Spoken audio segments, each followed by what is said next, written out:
Een lading aan medailles hebben we hier Joet aan tafel, maar liefst overstiks. Zwemster Lisette Bruinsma, die zit hier aan tafel. Goed van maar liefst 6 medailles. Het fietser Tristan Bangma, goed voor 3 medailles.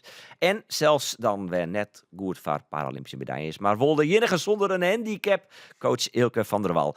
Mijn naam is Roelof de Vries en dit is de Paralympische podcast van Omroep Friesland. Dit is een droom.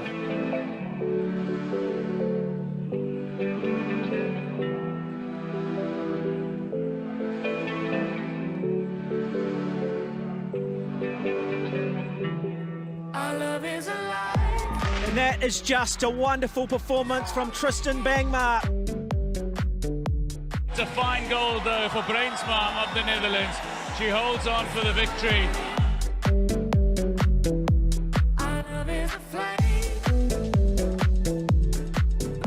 He is the Para-Olympic champion. Hier hebben we 5 jaar lang hard voor gewerkt. En ja, dat het er nu uitkomt en dat we hier nu samen staan, dat is ja, prachtig.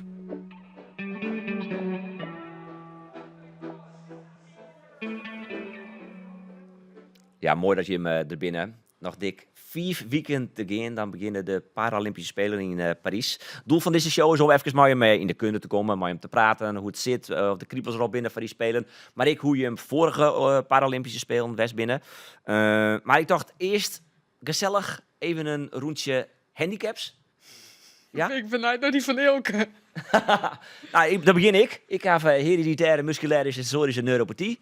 Nou, Lisette. Ik heb de arose congenieten van Leber. Oh, Dat is een eegziekte. Gezellig, Tristan, Do. Opticus atrofie en dat betekent dat mijn oogzenuwen zijn aangetast. Oké, en ja, Ilke dan. Nee, sorry, ik ken het Nee, meedoen aan helemaal dit niks? speeltje. Nee, Pas, nee. meestal is het. Ja. Pas, ik pas. Hoe vind je dat om hoe je over handicaps te praten? Want ja, je kan niks zeggen van ja, je zit hier als spotters en dan begint hij eerst hoe de handicaps. Dan slaat dat nog op. Nou, ik denk dat dat als Paralympische sporten net te vermijden is. Nee. Ik heb natuurlijk liever over de dingen die we wel goed kennen. Maar het is toch wel een stukje van je identiteit en een stukje van je persoon. Ja, nog 1 keer, want ik ga het net onthouden. Ja, het is toch een stukje van je identiteit en van je persoon. Nee, sorry. Oh. Nee, ik bedoelde wie dat Latijnse benaming? Ik had het niet goed. Ja, arosis congenieten van Leber. Ik proef het eigenlijk nooit. Nee, maar meestal zitten nou thuis te googlen. Maar Ja. wat is het? Het is een netvliesaandoening waarbij de kegeltjes en staafjes die op die netvlies zitten, die gaan langzaam kapot of die werken je al helemaal net of tot vrij slecht als je geboren wordt. Ja. Bij wie het vanuit de geboorte, vanuit de bed al. Ja, maar wel progressief, dus van mijn 13e naar 15e. Dus, Ja. Hast wel wat jongen? ja, 15% ongeveer, dus wel iets. En nou helemaal niks. Ja, een beetje licht en donker, maar dan had het op. Oké. En Tristan, hoe zit dat bij jij? Ja, op mijn 8e achtergekomen. Toen Ja. had ik nog een gezichtsvermogen van 25% en het is nu nog 1%. Dus het is flink afgenomen. Ja. En mijn oogzenuwen zijn dus aangetast. En dat is steeds minder geworden. Ja. Of steeds meer aangetast. Ja. En ik kijk door 1 groot misveld. Dus ik zie vaak wel dat er iets is. Maar wat er dan is, dat is lastig te plaatsen. En vaak kan je dat heel logisch plaatsen. Ja, en ik zeg altijd, ik ben veel meer dan mijn beperking. Maar uiteindelijk ben ik sterk geworden en ben ik nu wie ik ben door mijn beperking. Dus het heeft me heel veel gebracht. En iedereen heeft wel wat waar die minder goed in is. Dus het is ook weer heel simpel. Ja, zo simpel is het inderdaad natuurlijk. Ilke, de beste prestatiemanager. Je voor is de 12 jaar lang bondscoach van de paracyclers. We roemden dus Tristan Bangma. Maar wat voor switch hast makken? Wat is prestatiemanager? Ja, wij hebben bij NOC-NSF, bij de sportkoepel, delen we de yield, de middelen, de tiert, de expert inzet, delen we uit over alle programma's in Nederland. En ik ben daar dan als prestatiemanager verantwoordelijk voor vooral de Paralympische sport. Ja. Dus we zorgen eerst per 4 jaar we hoe we het geld verdelen. En het hele jaar rond proberen we die programma's beter te krijgen. Dus wat hebben ze nodig? Waar scoort het nog gewoon? Waar kunnen we bijsturen? Dus mij kwam er de programma's zo goed mogelijk maken om de sporters zo goed mogelijk te krijgen. Ja, Lisette, Tristan, wat ga je hem aan Ilke? Ik denk dat ik zozeer net als persoon, ja, Ilke is heel gezellig, maar het merk wat hij doet, dat vooral op de achtergrond speelt. En hij heeft wel heel veel contact met onze bondscoach en ik met de technisch directeur van de KNVB. En Ilke is best wel regelmatig in het zwembad ik wil te zien en dan praten we altijd wel eventjes en altijd dingen binnen, dan kunnen we dat ik altijd wel onjan. Maar eigenlijk zit er toch altijd nog wat meesken tussen, zeg maar.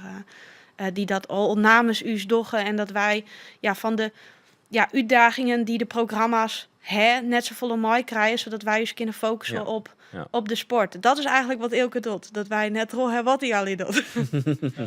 En Tristan, wat had je onder hem hoorn als coach? Want hij had die directe coach natuurlijk West. Ja, heel veel. We hebben voor veel vuren gestaan, denk ik. En veel samen meegemaakt. Ilke was degene die zei op de talentendag, deze is van mij. Maar zo is het een beetje begonnen. En 2 spelen samen meegemaakt, Rio en Tokio. En prachtige momenten. Maar ook moeilijke momenten met een voedingsprobleem dat ik heb gehad. Ook samen op de tandem gefietst veel in die periode. En mij daar doorheen geholpen. Dus alle resultaten in die periode, daar heeft Ilke een heel groot aandeel in gehad. Ja, wist zelf natuurlijk ik het fietsen West, Ilke. Dus dan plak neem me op, want natuurlijk iets. Er zit op de tandem, zit achterop. Dus dat is dan een makkie voor jou natuurlijk, dat mooi fietst. Ja, dat werd heel te dreger. Oh dus, ja? Ja. Dus ik ben in 2008 eigenlijk al opgehouden. Ja. En in het begin wie dan...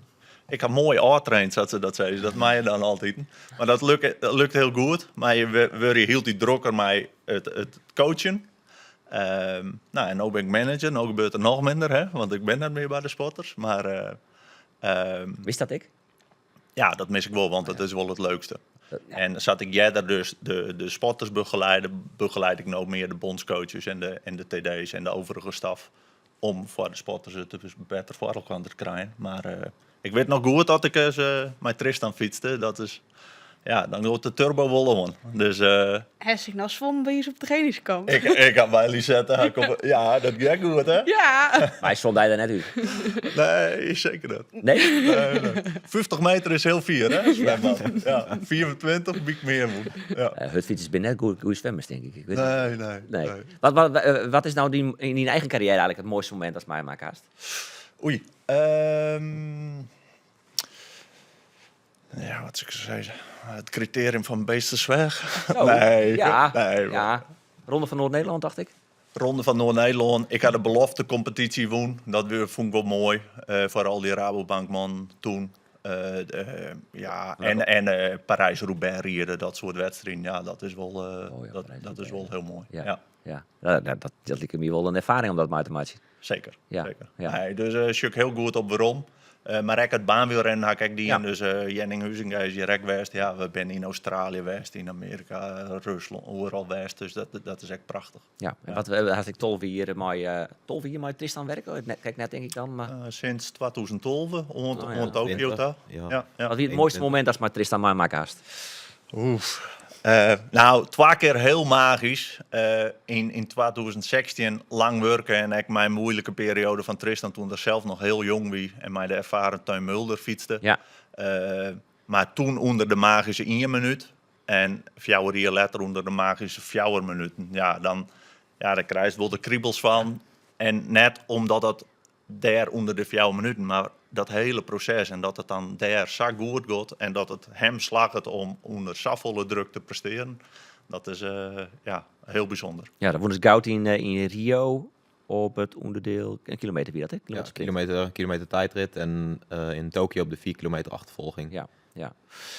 Kom maar eens nog eventjes op, maar de trigger is me kijkt eventjes, dat is van ik voedingsproblemen hoor. Wat wie dat dan? Ja, ik dacht minder eten is goed en daar ga ik heel hard van fietsen. Oh. En dat was absoluut niet zo. Ik wil in alles het beste zijn en het uiterste uithalen. En dat was ook op het gebied van voeding. En daar hebben we helemaal in doorgeslagen.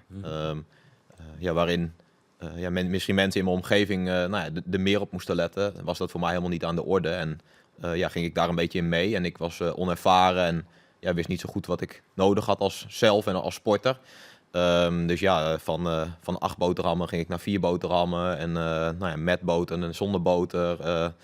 mijn koolhydraten gingen er helemaal uit. Dus op een gegeven moment had ik gewoon geen energie meer om te fietsen. En was ik 14 kilo lichter dan dat ik uiteindelijk op de Spelen was. Dus een jaar later. Dus er is veel gebeurd in dat ene jaar. En een moeilijk jaar geweest, maar ik heb er heel veel van geleerd. En daardoor ben ik nu wel een hele sterke en ervaren sporter. Dus veel lessen in die periode geleerd. Dus ik kijk er nu wel positief op terug. Maar in die periode was het natuurlijk ontzettend zwaar. Wat had dan zorgen voor de positieve omslag?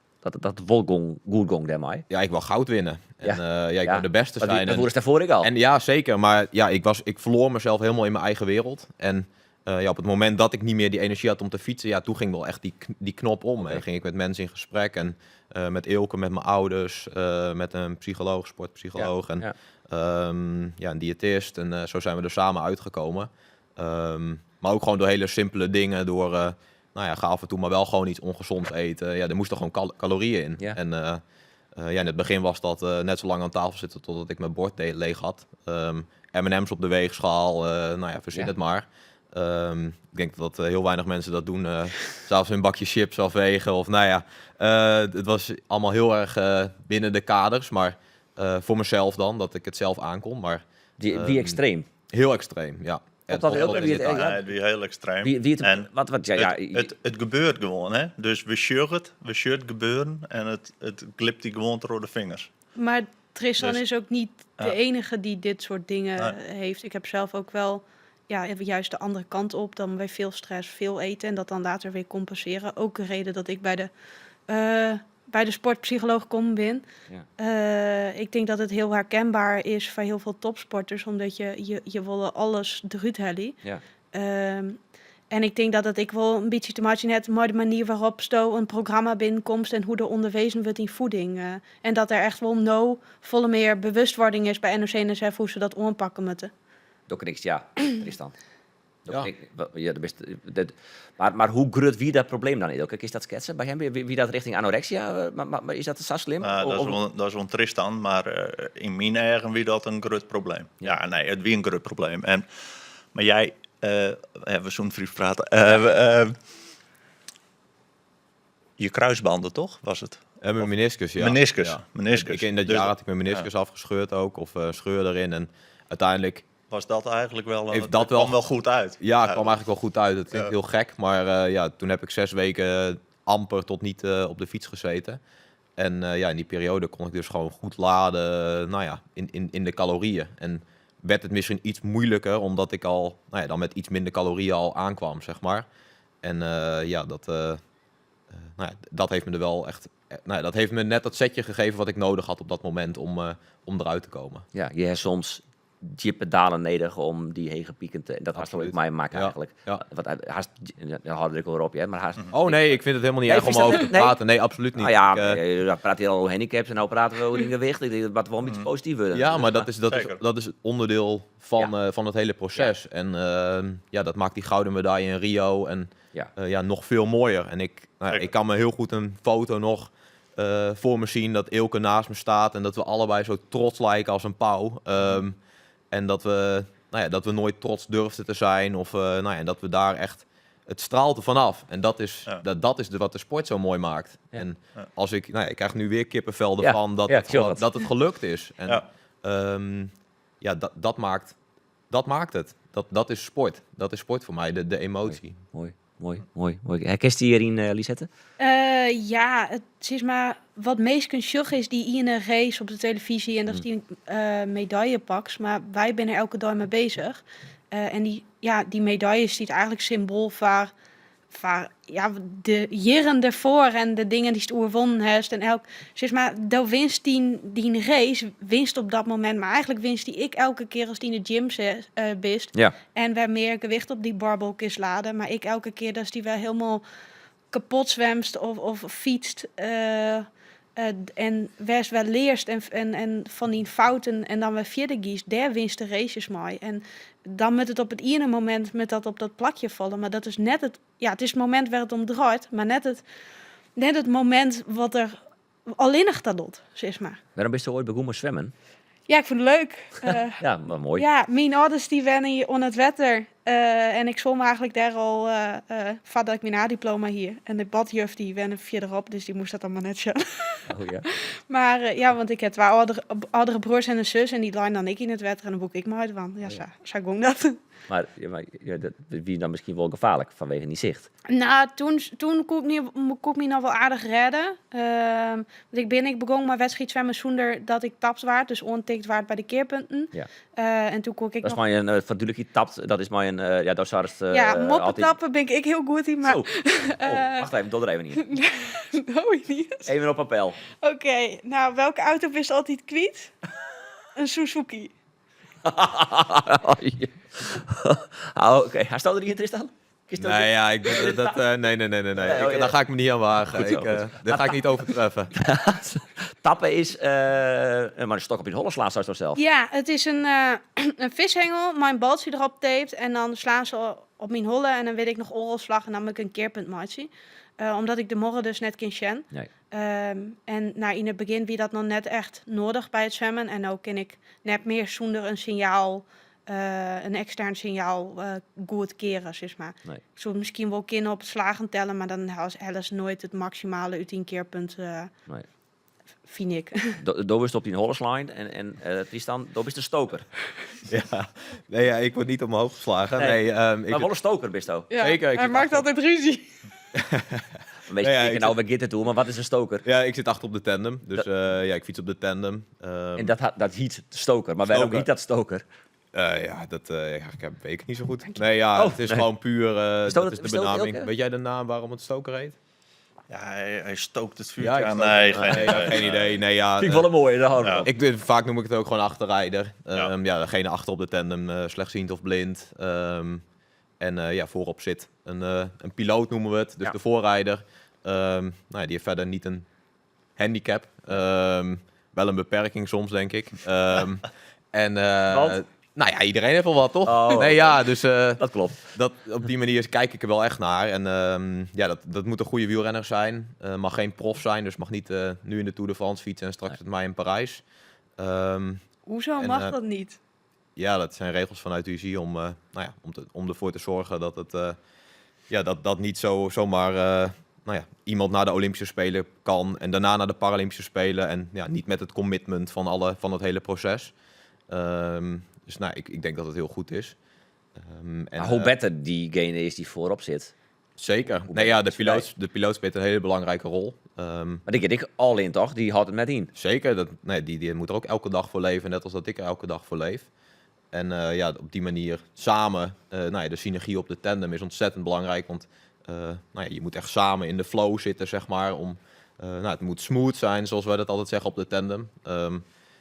Op die manier bereik je de hoogste snelheden. Maar is dat dan nog wel eerlijk? Want hoe beter die piloot is, die dan weer geen handicap had, of misschien soms wel. Maar ja, zit er net een oneerlijkheid in dan? Nee, ja, dat denk ik niet. Nee, Ik denk ik heb geen idee, maar ik is het uitlezen waarom net dan? Ja, uiteindelijk is het ook een zoektocht naar de juiste combinatie op de fiets. En 1 en 1 is zeker geen 2. Dus met Teun in 2016 is De Mulder, ja. Ja, Teun brons gewonnen in Londen Ja. op de Olympische Spelen. En daarna overgestapt op de tandem. Daar verwacht je van, dan gaan we even alles winnen. Maar dat is absoluut niet, of dat werd een beetje verwacht. Maar zo werkt het helemaal niet. Dat is echt een lange zoektocht geweest totdat het kwartje viel van... nu halen we de rondetijden. En dat was eigenlijk pas een maand voor de Spelen dat we echt dat we reden wat we moesten rijden. En wat we konden. Dus ja, het is niet dat je even opstapt en dat het maar gaat. Je moet denk ik een beetje, zo zie ik het dan, hetzelfde ritme hebben op de fiets, zeg maar. Want als de een veel sneller trapt en de ander kan er niet bijhouden, dat heeft geen zin. Nee. Nee, het is puur synergie. En uren samen op die fiets. Ja. En dan zit ik vaak maar in de heid op een fiets. Ja. Ja, ken niet net van dan, piloot. Nee, dat gaat hem niet worden. Hele domme- Nee, maar hele domme vraag, dit. dat is voor mij ook absoluut prachtig dat we het nog steeds doen. We zijn 3 weken geleden hebben we nog 10 dagen samen gefietst. 40 uur, meer dan 1200 kilometer. Mijn vader is inmiddels 60. Oude man, maar nog super fit. En we zijn ooit samen begonnen op de tandem. Omdat nou ja, wielrennen voor mij niet meer mogelijk leek door mijn visuele beperking. Je begon met mountainbiken, dat vond je mooi? Ja, gewoon op een solofiets. Ja. En mijn zicht werd slechter. En toen zei mijn vader naar een oplossing gaan zoeken. En via oud wereld- en Paralympisch kampioen Jan Mulder onze eerste tandem aangeschaft in 2010. En met mijn vader Mont Ventoux, Elfstedentocht, allemaal super gave dingen. Maar ik wou meer, ik wou op het hoogste niveau presteren. En toen zat ik in 2012 tv te kijken met mijn ouders. En zag ik Patrick, dus mijn piloot, nu een bronzen medaille winnen in Londen. En zei ik, man pap, dit wil ik Patrick ook. Bos, ja. En later het jaar waren we op de talentendag. En daar wie Ilke? Ja. Ja? En wat als dacht coach. En wat dacht Ilke? Nou, op zijn talentendag komen dan een stuk als 100 band of jongvolwassenen die een handicap oproepen, jeder of letter. En toen kwam Tristan in die groep en haast iedere talentendag kwamen er altijd een stuk wat pareltjes voorbij. En Marlene van Ganzenwinkel, weet ik van dat hier nog, die zit nou in de atletiek. En Tristan. En Tristan zei wel, Ilke zei die is van mij, maar...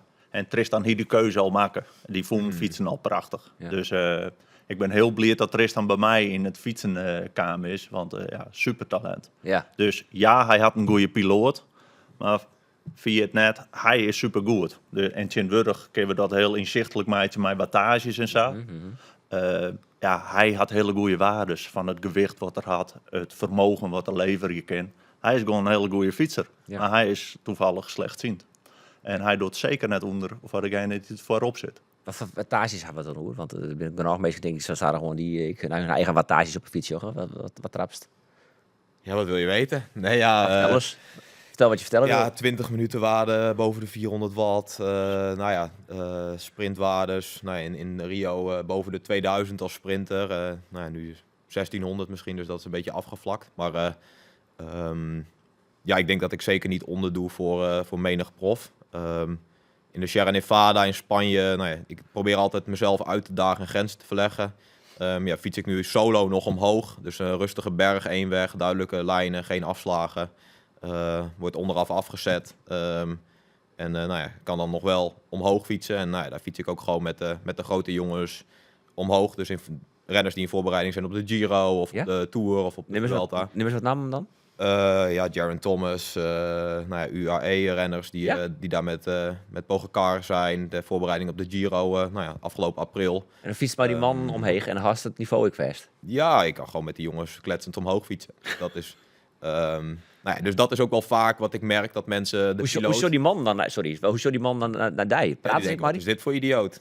Op zijn gravelfiets met 4 liter water en een zadeltas. En waarom zit hij in het wiel? En dat vind ik wel heel mooi om te ervaren dat daar wel steeds meer iets erkenning is. En daar voel ik me echt wielrenner, zeg maar. Want ik merk wel vaak, zoals Ilke net ook zegt... en ik vind het mooi dat je het zegt, dat... vaak wordt er wel naar de piloot gekeken van dat is de goede wielrenner. Ja. Ik denk dat dat in veel situaties ook zo is. Maar ik denk dat wij in Nederland juist een beetje het tegenovergestelde zijn. We hebben 2 topkoppels. Waarmee we allebei heel veel medaillekansen straks in Parijs ook hebben. Ja. En daar zijn de stokers gewoon allebei... Vincent, mijn collega en ikzelf, gewoon hele goede wielrenners. Ja. En doen wij zeker niet onder dan aan profs.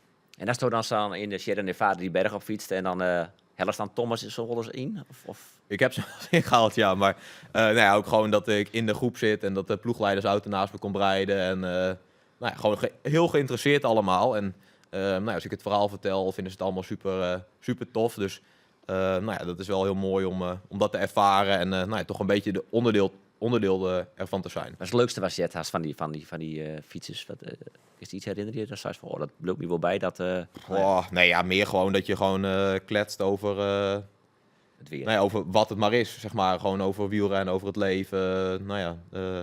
Waar zij in voorbereiding op zijn, waar ik in voorbereiding op ben. En dat ze ook gewoon echt onder de indruk zijn van wat ik kan. Zeg maar. En dat... ik hoef dat helemaal niet altijd te horen. Maar natuurlijk is het soms wel fijn om die erkenning te hebben. Ja. Daar een onderdeel van te zijn. Ja, Lisette, Semsto, Maar het Steenbergen er ik makkelijk uit? Nee. Kijk net. Nee. Ja, ik weet net precies hoe dat natuurlijk maar het fietsen zit. Alleen nog bij zwemmen is maar... Ja, ik met het echt zelf dan. Dus ik zelf mijn paard vinden in de baan. En dat is natuurlijk heel lastig, weet je, niks zeggen. En onleren van techniek is gewoon heel moeilijk. Zwemmen is heel technisch. En ik heb nooit echt kunnen zien hoe een zwemslag eruit ziet. Dus ik verzin zelf maar iets. En dan doe ik dat en dan zei mijn coach, nou, dat met sa. Maar ja, dan zoek ik nog steeds net tot die het voordeel. Dus dan moest echt leren villen. En dan gaat wel tijd in zitten om dan zo'n slag goed te krijgen. En coördinatie werkt het dan ik wel oors dat je nooit wat schoen hebt of nooit alles schoen hebt. En dat werkt dan ik weer terug in een gymsessie. Dus het onleren van een nieuwe oefening is altijd wel weer lastiger dan bij iemand die wel alles schenken. En ik bijvoorbeeld het checken in de spiegel van hoe doe ik het nou? Dat zit gewoon orenuitdagingen in. Ja, want ik lees ergens dat Sarres, dat een coach die zei, het was een adelaar naar van. Ja. En toen Sarres to. Ja, en ik moest een arend nooit bij de vlinderslag. Ja, en toen zei ik, hoe zit hij eruit? Ja, precies. Vertel dat eerst maar dan. Lekkere coach. Ja, dus precies, maar dat is gewoon iemand die is heel snel geneigd om dan dingen mijn beeld uit te lezen. En het scheelt dan wel dat ik al nog wat jongen heb, dus voor sommige dingen wel een beeld heb, maar sommige ik gewoon totaal net. Nee. En ja, dat is gewoon ik oors. En ik ben nu ook bezig met extra oefeningen met je fysiotherapeut om die coördinatie beter te krijgen. Dus op het droegen maar zo'n grote yogabal en dan voeten cinnamon en op die bal lezen en dan een soort van droeg zwemmen en dan kun zij echt direct corrigeren, zeg maar. Ja. Zodat ik steeds meer gevoel krijg bij wat ik doe. Maar ik heb wel races van die schoenen en soms dan denk ik, nou net naar de verkeerde baan. Ja, dat was zelf natuurlijk ik. Het is mij nog nooit gebeurd in een wedstrijd. Gebeurt het wel eens bij oren? Ja, mijn teamgenoot Rogier die had het wel eens meerdere keren hoorn. In het wedstrijd. Ja. En in principe mooi het mits de oor net hinderd wordt. Okay. Maar ik hier zelf natuurlijk in Tokio maar de 50 vrij, de week kon zwemmen en toen viel ik de hoorn van de Chinese nes mee. Ja. Toen dacht ik, shit, die laat in mijn baan. Ja. En dus ik ging vol de ruks de lijn in, want ik denk, ik met eromheen. Ik denk, nou ja, het boeien. Ik zwem er wel een oer in, dus zullen we dan wel weer. Oh, ja? Maar toen zeg wij de analyse begon. En toen zei mijn coach, wat doe je nou? Ik kies gewoon bijna 90 graden ruks. En toen zei ik, ik dacht dat zij in mijn baan lag. Want ik viel alleen nog de hoorn en net de lijn. Dus toen heb ik protestdienstje in het 10e race. Omdat ik, echt van overtuigd weer dat zij bij mij in de baan lag. En dat is gevaarlijk. En toen is de hele finale zo nice om. Maar iedereen. Dus de hele uitslag die is hoe is het, nietig verklaard, zeg maar. Dus wie een wereldrecord zwom. En dat telde dan meer. Vooral de Chinezen, ik ook. Ja, totdat de situaties is maar van die Chinezen en mij. En ze zeiden, zij kunnen niks van de wand. Dus ik is haar net disqualificeren. Want zij zit ik net westen zwemt. Dus dan zeggen ze, nou zwemmen we gewoon alles zo na. Oh. Wauw. Dus toen mocht ik nog een keer zwemmen. Het vond ik een persoonlijk record. Dus dan, want ik wie verder werd en dan kies toch maar het gevoel naar huis van, nou heb ik er alles aan die. Want ooit vreeg die af, hier ik net maar een goede race toch redden kunnen worden. En nou zwom ik een PR en dan denk ik, ik weet gewoon net goed genoeg van dat brons. Maar dan heeft er wel vrede mee. Wie is de nog maar section toen voor het eerst naar de Olympische Spelen jongens in Rio de Janeiro? Ja, eigenlijk 15. Wie is het eigenlijk ja, ik weet een Jiddy. Oh, echt? Ook is daar Jiddy? Ja. Oh ja, oké. Mijn debuut eerste afstand wie Jiddy. Maar wat voor idee gongs to daar toen op die 15e dus naar daar? Ja, gewoon genieten. We zien wel wat er al hier gebeurt. Ja? Ja, tuurlijk. Ik wist wel hoe mijn kansen line, want ik stond er echt wel heel goed voor. Ik hier op meerdere afstanden op dat moment ik het wereldrecord in hand. Maar ik weer een lieds op donderke die naar de Spelen ging en dan wist ik maar zien wat dat al hier maar je dot en dat je dan op dat moment presteren kennis is maar. Okay. Dus ik hier eigenlijk hoopte op sowieso je medaille en een gouden soort dan het mooiste was en de rest dacht ik zeg ik wel dat het wel goed uitpakt. Had op zich wel goed uitpakt. Ja, Even goud op de 200 wisselslag en 400 vrijslag, zilver op de 100 meter squalslag, brons op de 50 en 100 meter vrijslag. Ja. De meeste medailles van alle Paralympiërs. Er staat hier ik Paralympiër van het IR. Ja. Ridder in de orde van Oranje Nassau, dood trouwens ik Tristan. Ja, dan kun je wel stellen dat het een perfect IW op die 15e/16e. Ja, zeker. Ja, ik denk dat ik toen op dat moment nog net helemaal besefte dat wat ik toen die en hier, dat ik dat nooit best moet doen. En dan misschien ik wel goed, want dan, nou ja, ik heb gewoon lekker genoten van de ervaringen die ik maken hè. Ja. Maar de spelen ik wel moeilijk, want dan besef je dat het nog, ja, fjouwer. En uiteindelijk waren het 4-4 door het van dat weer, nou, zo'n heel vet evenement tak is, zeg maar. Ja. Ja, en dan, nou ja, wat is de mannen moest gewoon met een squallen en ik zit ik wel aan die wiskundeopdrachten. Ja, zo is het wel. Dan is het Ik leven bedoel, weer heel normaal. Ja, dan kies wel Paralympisch kampioen worden, maar die stelling van Pythagoras verhoort het net om. Dus, Wie dat een moeilijke switch? ja, beachy wel. Zeg maar, het leven gaat gewoon terug. En ik wiek heel wurg, omdat er heel veel op me aankwam dat jaar. Dus ik ben toen een training minder ging van, omdat ik gewoon, ja, het wiek gewoon al hier echt wel heel volle. En toen ik een trainingskamp net mooi west, werd ik misschien, ja, ik weet net dat die keuze toen bewust maken is, maar ik ben toen in ieder geval net mooi west en dat vond ik net heel erg. Gewoon om weer even alles op een rijtje te krijgen en wat is het doel nou? Want die WK, dat wie dan? Ik werd in september, dus dat duurde dan ik weer een jaar. Ja. Uiteindelijk gewoon het hele WK ik net terug, dus dat weer, ja. Door corona? Nee, toch aardbeving in Mexico. Oh, oké. Dus Maar haast wel even een dip gehoord tussen de spelen van Rio en Tokio. nou ja, Of zeg hoe maar bedoel ik het nou? dat eerste jaar wie een beetje ziekie van oké en no, zeg maar. Want ja, iedereen zijn doel is Paralympisch kampioen worden in de sport. Nou, dat is bereikt. En dan, nou, ik heb nog geen Europees of geen wereldtitel, dus dat weer nog een doel. Slag ik. Ja, 2009 inderdaad. En toen vanaf dat moment, naar dat WK, wat heel goed van, ja, heel succesvol van mij weer, nam de concurrentie ik echt wel heel erg daar. En daar heb ik het wel moeilijk maar gewoon. Ik wil nooit Tokio, want ik kwam in Tokio wel een beetje waarom mij. Ik heb maar 2 zilveren medailles. Oké. Kom maar eens nog op. Ja, is goed. Oké, we eerst nog eventjes naar de 2006 van mijn Tristan, want ik van de eerste keer in even zien, wie is 18 volgens mij toestemmen in Rio is 2006. Maar wat idee gong sto daar naar Rio? Ja, met 1 doel. Dus Teun Mulder en ik focusten volledig op de 1 kilometer. En ja, de andere onderdelen waren allemaal niet belangrijk. Dus we waren daar voor 1 minuut en nou ja, uiteindelijk voor minder dan 1 minuut. En ja, daar alles stond in het teken van die ene race. En nou ja, Teun met superveel ervaring en echt een leermeester voor mij. Ja, heeft me daar echt enorm in gesteund in die periode. En ja, we werden tweede op het WK eerder dit jaar. En nou ja, ik was weer terug uit die moeilijke periode met alle voedingsproblemen. En ja, ik had wel echt het gevoel, vooral de laatste maanden, dat alle puzzelstukjes op de juiste plek vielen. En dat we zomaar iets heel bijzonders zouden kunnen gaan doen. En ja, dat is gelukt. Is het al terug, Elke? Dat de goud, die kans is wel heel groot. Nee, zeker niet. Nee? We moesten echt onderzoeken. En Oh. zeker zijn gezondheid daarmee te krijgen. Ja. Maar echt op het laatste voel alles in elkaar. Want GB, Groot-Brittannië, vanuit Manchester hadden ze daar ook een heel goed baanprogramma. Ook een heel groot Paralympisch programma. Dat is bij zwem trouwens ook zo. Engeland is heel goed, ook Paralympisch. Ja, dat wie nog net zo evident dat we dat wel even winnen doen. Want Teun Mulder is echt kampioen geweest op de kilometer Olympisch. Ja. Dus ja, dan denk je, ja, we hadden nog wel een hele goede vlak hier. En nou zelf wel slagje. Maar De Britten die hadden de 8 jaar daarvoor echt alles gewonnen. precies. Alles. Eigenlijk was het onbereikbaar. Ja. Ik weet nog wel dat we daar in trainingen zaten we in hetzelfde trainingsblok. En rondetijden klokken en een 10e hier en een 10e daar. En ja, super close allemaal. Ja. Maar ja, ik voelde wel dat er iets bijzonders kon gebeuren. Zeker. En we grapten ook wel eens op de kamer van onder de minuut. En het was gewoon super ontspannen. En ik denk dat uiteindelijk, ja, de vorm was daar. En uiteindelijk, doordat we de rust bewaarden en gewoon gingen doen wat we konden, dat het daardoor is gelukt.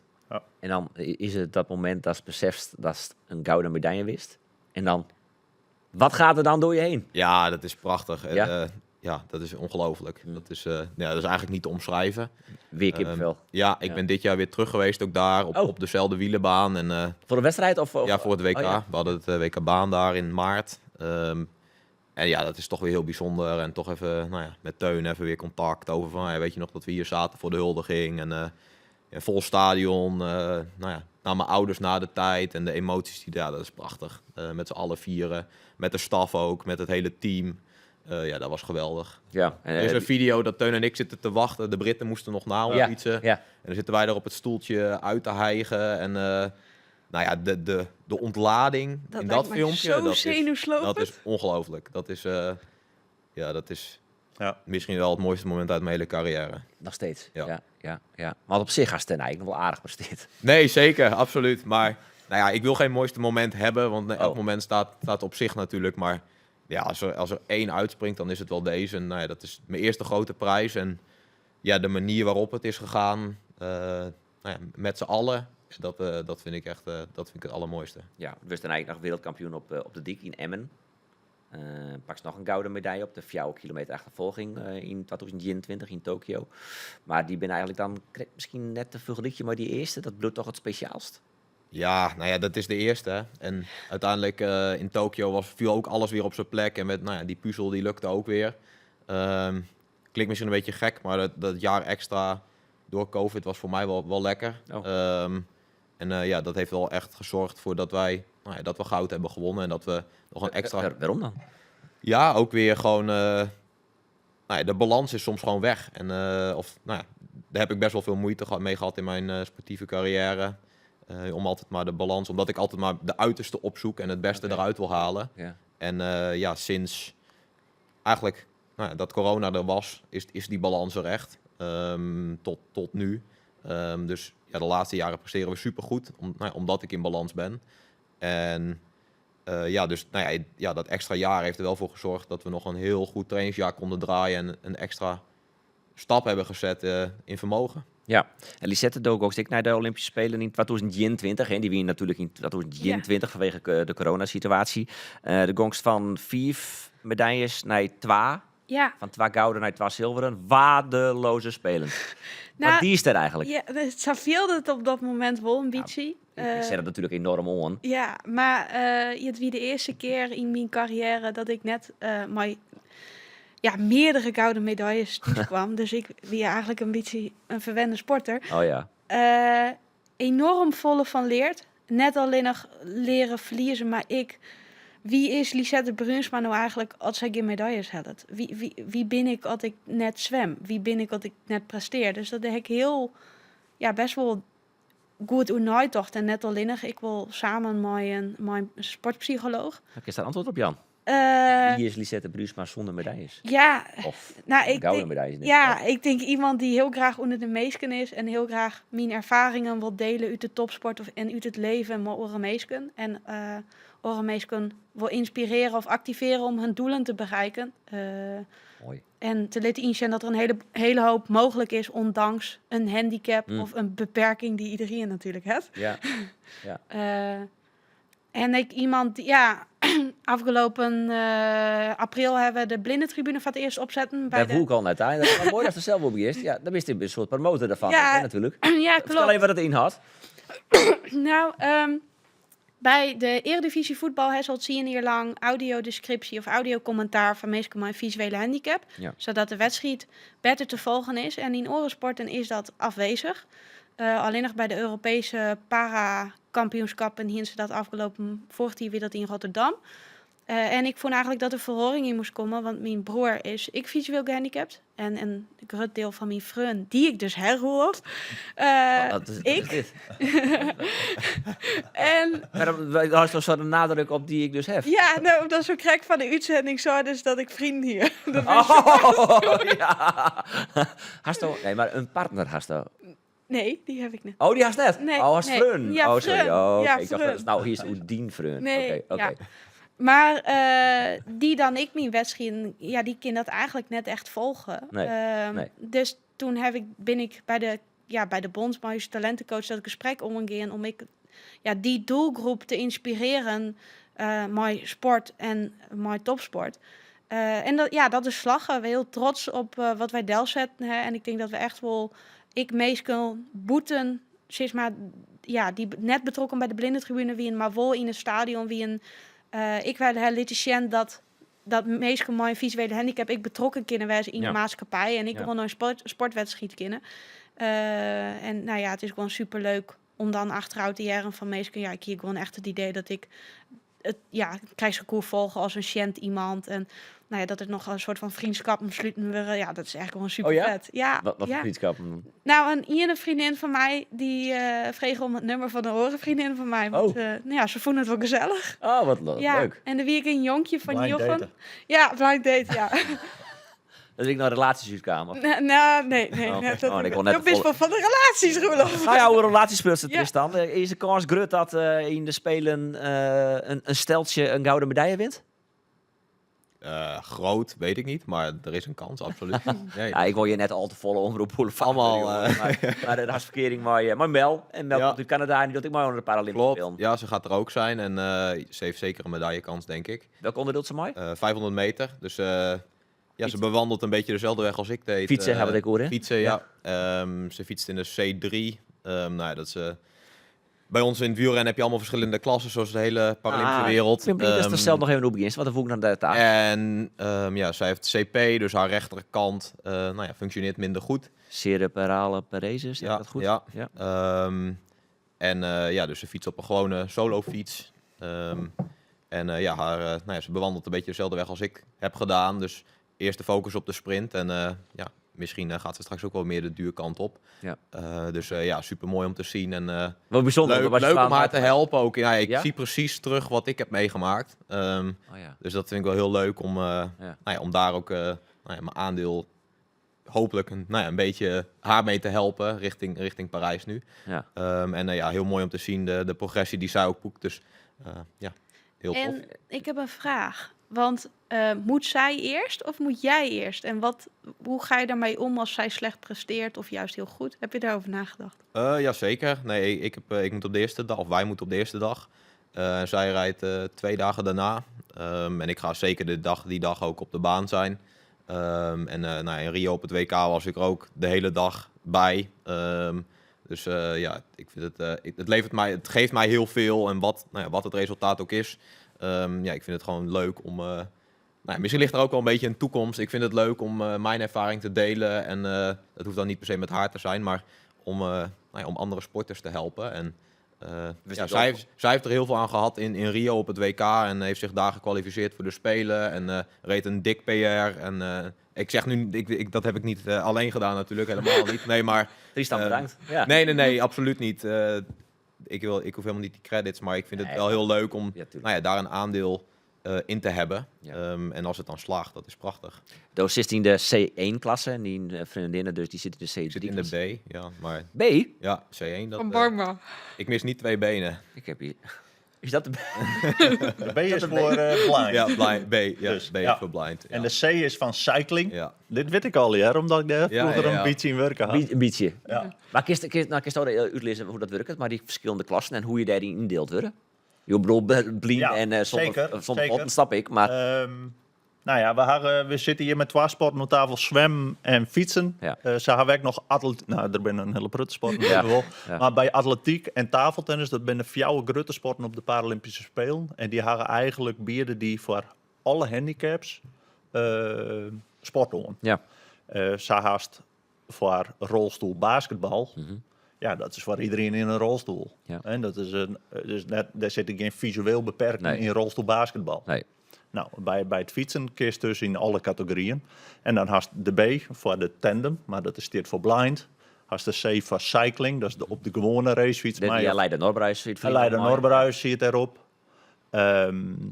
Had de T, dat is voor de tree-bike, dat is mij een driewieler. Dat is mensen die zoveel evenwichtstoornissen dat ze op een driewieler zitten. Je hebt ze plat onder oren, toch? Nee, dat want triathlon, dat hè? is dan de H. Oh. En de H is voor de handbike. Oh. Die had extra iets Oké. helm.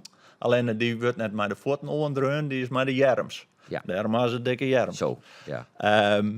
Dus dat zijn de 4 klassen, de 4 types die het in het hutfietsen hebben.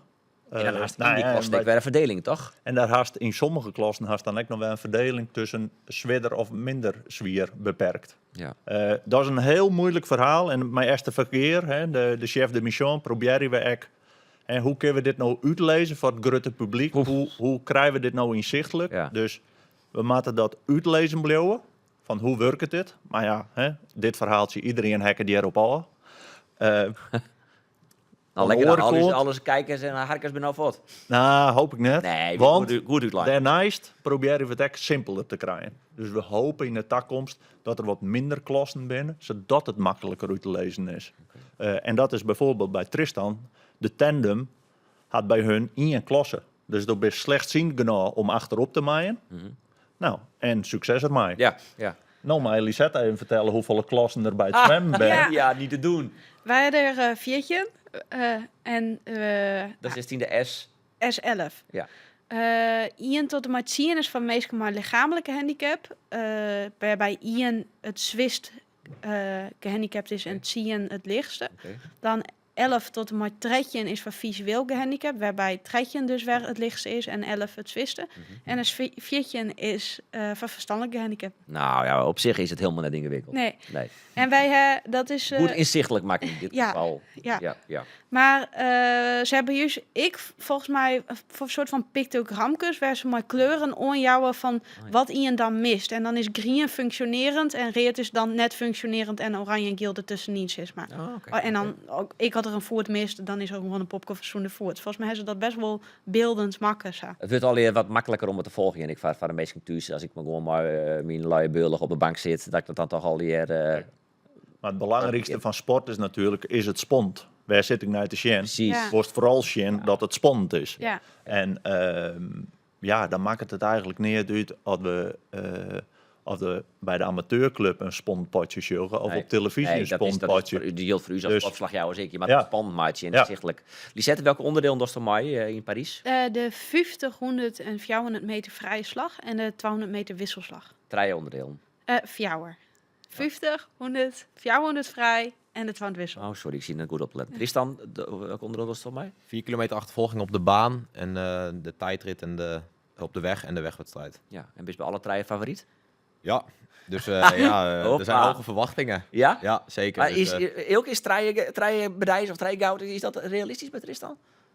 Net onrealistisch, dus een betere vraag misschien. Nee, zeker.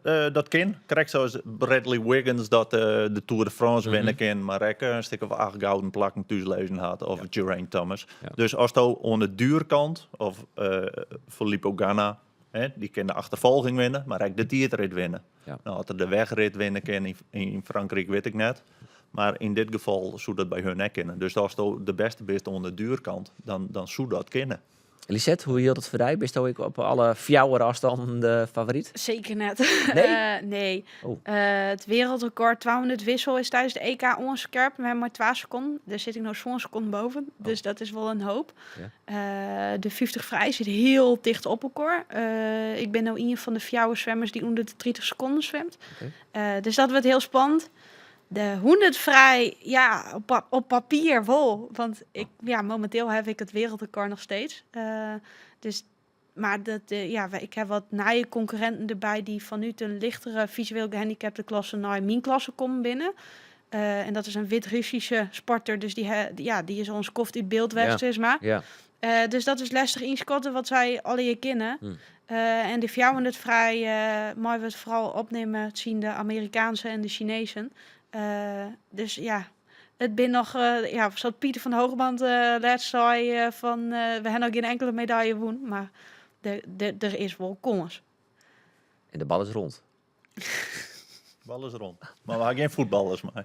Is er de Olympische Spelen begin ik al haast? Is er nog iets waar wij hem echt ik naar uitjoggen? Dat is precies van de Olympische Spelen, daar heb ik echt zin in om naar te zien, een bepaald onderdeel? Of? alle sporten zijn leuk. Ja. Nee, ja, ik heb vooral gewoon zin om sport te volgen. Ja? Ja, en te inspireren, zeg maar dat je denkt, oh, ik mag ook bijna.